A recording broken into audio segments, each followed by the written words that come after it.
പ്രായമെത്താതെ മൃതി അടഞ്ഞു പോകുന്ന അകാല ചരമം പ്രാപിക്കുന്ന കുറേ കാര്യങ്ങളും വസ്തുക്കളും ഒക്കെ ഉണ്ട് നമ്മുടെ ഒക്കെ ഇടയിൽ. അത്തരത്തിൽ പ്രായമെത്താതെ വലിയ രീതിയിൽ ശോഷണം സംഭവിച്ചുകൊണ്ടിരിക്കുകയായിരുന്നു നമ്മുടെ വേമ്പനാട് കായലിനും. ആ വേമ്പനാട് കായലിനെ വീണ്ടെടുക്കാനുള്ള ശ്രമങ്ങളൊക്കെ വലിയ രീതിയിൽ ത്വരിതഗതിയിൽ ഇങ്ങനെ മുന്നോട്ട് പോയിക്കൊണ്ടിരിക്കുകയാണ്. മൂന്നാം ഘട്ടത്തിലേക്ക് കടക്കുകയാണ് ഈ പുനരുജ്ജീവന പ്രവർത്തനങ്ങൾ. ആലപ്പുഴ വേമ്പനാട്ട് കായൽക്കരയിൽ നിന്നും എച്ച് ഷാജഹാൻ കൂടി ചേരുന്നുണ്ട്. ഗുഡ് മോർണിംഗ് കേരളത്തിനൊപ്പം. Shaji, good morning. Good morning Vinisha, good morning. അപ്പോൾ ഞാനിവിടെ പറഞ്ഞതൊക്കെ ഷാജി യൂട്യൂബിൽ നല്ല ശബ്ദം ഉയർത്തി വെച്ച് അവിടെ നിന്ന് കേൾക്കുന്നുണ്ട്. അപ്പോൾ കൂടുതൽ ചോദ്യത്തിൻ്റെ ആവശ്യമില്ലല്ലോ അല്ലേ? തീർച്ചയായിട്ടും വിനിഷ, നമുക്കറിയാം ലോക ജലദിനമാണ്. പക്ഷേ അതിന് മുൻപായിട്ട് തന്നെ ആലപ്പുഴ ജില്ലാ കളക്ടർ അലക്സ് വർഗീസിൻ്റെ നേതൃത്വത്തിൽ ആലപ്പുഴയിലെ വേമ്പനാട്ട് കായലിൻ്റെ നവീകരണമാണ്, പുനരുജ്ജീവനമാണ്. കാര്യം എക്കലുകളും മറ്റും അടിഞ്ഞ്, അതോടൊപ്പം തന്നെ പ്ലാസ്റ്റിക് മാലിന്യങ്ങളൊക്കെ അടിഞ്ഞ് ഈ വേമ്പനാട് കായൽ പൂർണ്ണമായിട്ടും ഇപ്പോൾ വളരെ ഒരു പ്രതിസന്ധിയിലേക്ക് നീങ്ങുന്ന ഒരു കാലഘട്ടമാണ്. നമുക്കറിയാം റാംസാർ സൈറ്റിൽ ഉൾപ്പെടുത്തിയിട്ടുള്ള ഒരു പ്രദേശം കൂടിയാണിത്. വേമ്പനാട് കായൽ സംരക്ഷിക്കപ്പെടേണ്ട തടാകമാണ്. പക്ഷേ ഇത് വളരെയധികം മലിനീകരണം നേരിടുന്നു. ഹൗസ് ബോട്ടുകളുടെ ഭാഗത്തു നിന്നുണ്ട്, നാട്ടുകാരുടെ ഭാഗത്തു നിന്നുണ്ട്. അതോടൊപ്പം തന്നെ വ്യാപകമായ രീതിയിലുള്ള കയ്യേറ്റങ്ങളുണ്ട്. ഈ വേമ്പനാട് കായലിൻ്റെ വിസ്തൃതി നഷ്ടപ്പെട്ട് കഴിഞ്ഞാൽ ഏതാണ്ട് ഇപ്പോൾ അവരുടെ കണക്കുകൾ പ്രകാരം ഏതാണ്ട് 300 ചതുരശ്ര കിലോമീറ്റർ ഉണ്ടായിരുന്നു. ഇപ്പോൾ 210-15 കുറഞ്ഞു എന്നുള്ളതാണ് പഠന റിപ്പോർട്ടുകളൊക്കെ സൂചിപ്പിക്കുന്നത്. അങ്ങനെ വരുമ്പോൾ ഭാവിയിൽ ഈ വേമ്പനാട് കായലില്ലാതെ പോയി കഴിഞ്ഞാൽ അത് ടൂറിസം മേഖലയ്ക്ക് മാത്രമല്ല, കേരളത്തിൻ്റെ നെല്ലറ എന്ന് വിശേഷിപ്പിക്കുന്ന കാർഷിക മേഖലയ്ക്ക്, കുട്ടനാടൻ കാർഷിക മേഖലയ്ക്ക് കൂടി അത് വളരെയധികം ദോഷകരമായിട്ട് ബാധിക്കും. ജില്ലാ കളക്ടർ നമ്മോടൊപ്പം ഉണ്ട്. അദ്ദേഹം രാവിലെ ഉദ്ഘാടന സെഷനൊക്കെ കഴിഞ്ഞിട്ട് ഇതിൻ്റെ റോട്ടറി അടക്കമുള്ള വിവിധ ക്ലബ്ബുകളും സംയുക്തമായിട്ടാണ് ഇത് നവീകരണം നടന്നുകൊണ്ടിരിക്കുന്നത്. അദ്ദേഹത്തോട് തന്നെ നമുക്ക് ഇതിൻ്റെ മൂന്നാം ഘട്ട നവീകരണത്തെക്കുറിച്ച് ചോദിക്കാം. സാറേ, ഒരു മിനിറ്റ്. ഇതിപ്പോൾ നമ്മുടെ മൂന്നാം ഘട്ട നവീകരണം നടന്നുകൊണ്ടിരിക്കുകയാണ്. എന്തൊക്കെയാണ് ഇനിയിപ്പോൾ നമ്മൾ ചെയ്യാൻ ഉദ്ദേശിക്കുന്നത്? ആദ്യ ഘട്ടത്തിൽ നമ്മൾ എത്രത്തോളം വേസ്റ്റുകൾ നീക്കം ചെയ്തു? വേമ്പനാടിനെ സംബന്ധിച്ചോളം നമ്മൾ പ്ലാസ്റ്റിക് ഫ്രീ വേമ്പനാട് എന്ന ക്യാമ്പയിനോടുകൂടി മൂന്നാം ഘട്ടമാണ് ഇപ്പോൾ നടത്തുകൊണ്ടിരിക്കുന്നത്. നമ്മളെ സംബന്ധിച്ചുള്ള ആദ്യത്തെ ജനുവരി മാസം 18-ാം തീയതി ഫസ്റ്റ് ഫേസ് ആയിരുന്നു. അന്നേശം 10 പഞ്ചായത്തുകളും 2 മുനിസിപ്പാലിറ്റികളും നമ്മൾ എടുത്തിരുന്നത്.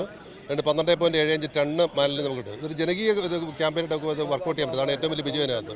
ഏകദേശം 3000 ആൾക്കാർ അത് പങ്കെടുത്തിരുന്നു.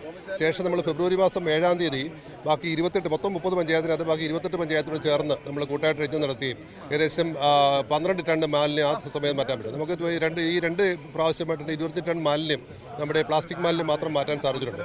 ഇതിനോടൊപ്പം തന്നെ നമുക്ക് ഇനി കൂടുതലായിട്ടൊരു കോൺസെൻട്രേഷൻ ഉള്ള പുന്നമടക്കായാലും ഈ ഭാഗത്തുമാണ്. ഹൗസ് ബോട്ടുകളുടെ പ്രചാരണമൊക്കെ അറിയാം. വേസ്റ്റിൻ്റെ കണ്ടമാനം ഇതുണ്ട്, ഡംപിങ്സ് ഉണ്ട്. അപ്പോൾ ഇത് നമ്മളൊരു തേർഡ് ഫേസിന് നമ്മളിപ്പോൾ ഏറ്റെടുത്തിരിക്കുന്നത്.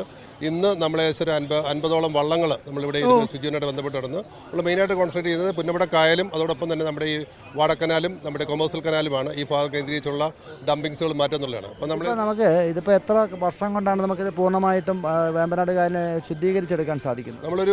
ഇതൊരു മാസ്റ്റർ പ്ലാൻ തയ്യാറാക്കുന്ന ഒരു 5 വർഷത്തെ പ്രോഗ്രാമായിട്ടാണ്. ഫസ്റ്റ് ഇയറിൽ നമ്മളിപ്പോൾ ഒരു ചെറിയ ഇങ്ങനെയുള്ള പ്രവർത്തനങ്ങൾ നടത്തുന്നു.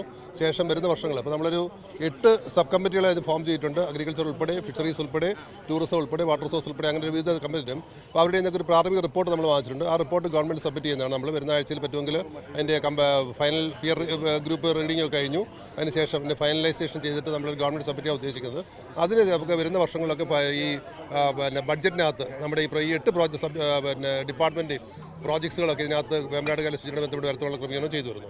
ഇപ്പോൾ ഇതിൻ്റെ അകത്ത് ത്രിതല പഞ്ചായത്തുകളുടെ ഒരു പങ്കാളിത്തം എങ്ങനെയാണ്? ഇപ്പോൾ നഗരസഭാ അധ്യക്ഷൻ നമ്മളോടൊപ്പം ഉണ്ട്. 21 പഞ്ചായത്തുകൾ ഉൾപ്പെട്ട നഗരസഭയും കൂടെ ചേർന്നിട്ടാണ് നടത്തുന്നത് അല്ലേ?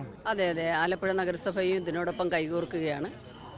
കഴിഞ്ഞ 1-ാം ഘട്ടവും 2-ാം ഘട്ടവും കൈകോർത്തു. ഇപ്പം 3-ാം ഘട്ടത്തിലും അതോടൊപ്പം തന്നെ ആലപ്പുഴ നഗരസഭ നന്നായിട്ട് സഹകരിക്കുകയാണ്. നമ്മുടെ ആലപ്പുഴ പട്ടണത്തിൻ്റെ ഭാഗമായിട്ടാണല്ലോ ഈ കായൽ കിടക്കുന്നത്. അതുകൊണ്ട് തന്നെ കളക്ടറുടെ ഭാഗത്തുനിന്ന് വളരെയധികം ഒരു താല്പര്യമുണ്ടല്ലോ. അതെ, കളക്ടർ മുൻപന്തിയിലാണല്ലോ ഇതിന്. കളക്ടർ മുൻപന്തിയിൽ വന്നതുകൊണ്ടാണ് ഞങ്ങൾക്ക് പുറകോട്ട് പോകാൻ പറ്റാതെ ഞങ്ങൾ അതിനോടൊപ്പം തന്നെ മുൻപന്തിയിൽ നിന്നുകൊണ്ടാണ്. വലിയ മാലിന്യം നേരിടുന്നുണ്ടല്ലേ? വലിയ അളവിൽ മാലിന്യം വേമ്പനാട് കായലിലുണ്ട്. അത് 2 ഘട്ടങ്ങളിലായി നേരത്തെ കളക്ടർ സൂചിപ്പിച്ചതുപോലെ ടൺ കണക്കിന് മാലിന്യങ്ങളാണ് കായലിൽ നിന്ന് എടുത്തിട്ടുള്ളത്. ഇനിയും അതിലേറെയാണ്. ഇതിൻ്റെ അടിത്തട്ട് നമ്മൾ ആരും ഇതുവരെ കണ്ടിട്ടില്ല. ഇത് സൈഡിൽ കിടക്കുന്നതും അല്ലാതെ കിടക്കുന്നതുള്ള അടിത്തട്ടിലേക്ക് പോകുമ്പോൾ കക്ക അടക്കം അതിൻ്റെ ഉൽപ്പാദനം നടക്കാത്ത സാഹചര്യം ഇവിടെ നിലനിൽപ്പുണ്ട്. അത് അനുസരിച്ച് എടുക്കുന്നതിനാണ് ഇപ്പോൾ 5 വർഷത്തെ കാലാവധി ഇപ്പോൾ കളക്ടർ സൂചിപ്പിച്ചിട്ടുള്ളത്. സർക്കാരിൻ്റെ ഭാഗത്ത് നിന്നുള്ള ഒരു സഹായമാണ് പ്രധാനമായിട്ടും വേമ്പനാട്ടുകാല് നവീകരണത്തിനായിട്ട് ഇവരൊക്കെ തന്നെ പ്രതീക്ഷിക്കുന്നത്. അത്തരം ഒരു സാമ്പത്തിക സഹായം സർക്കാരിൻ്റെ ഭാഗത്ത് നിന്ന് ലഭിച്ചു കഴിഞ്ഞാൽ തീർച്ചയായിട്ടും പഴയ രീതിയിലേക്ക് അല്ലെങ്കിൽ ഒരു 50 വർഷത്തിന് മുൻപുള്ള വേമ്പനാട് കായൽ എന്നുള്ളൊരു ഘട്ടത്തിലേക്ക് ഇതിനെ കൊണ്ടുപോകാൻ സാധിക്കും. എന്തായാലും പഞ്ചായത്തും ജില്ലാ ഭരണകൂടവും ഒക്കെ തന്നെ സംയുക്തമായിട്ടാണ് ഇപ്പോൾ ഈ 3ാം ഘട്ട നവീകരണത്തിന് ഇറങ്ങിയിരിക്കുന്നത്. Vinisha. Yes, thank you Shaji. ഷാജഹാനാണ് വേമ്പനാട്ട് കായലിനെ ഏത് രീതിയിലാണ് പുനരുജ്ജീവിപ്പിക്കുന്നത്, അതിനുള്ള ഓരോ ഘട്ടങ്ങളിലും നടന്നു വരുന്ന പ്രവൃത്തികളൊക്കെ എന്താണ് എന്ന് നമ്മളോട് വിവരിച്ചത്. ആലപ്പുഴ ജില്ലാ കളക്ടർ അലക്സ് വർഗീസും ഷാജിയോടൊപ്പം ഉണ്ടായിരുന്നു.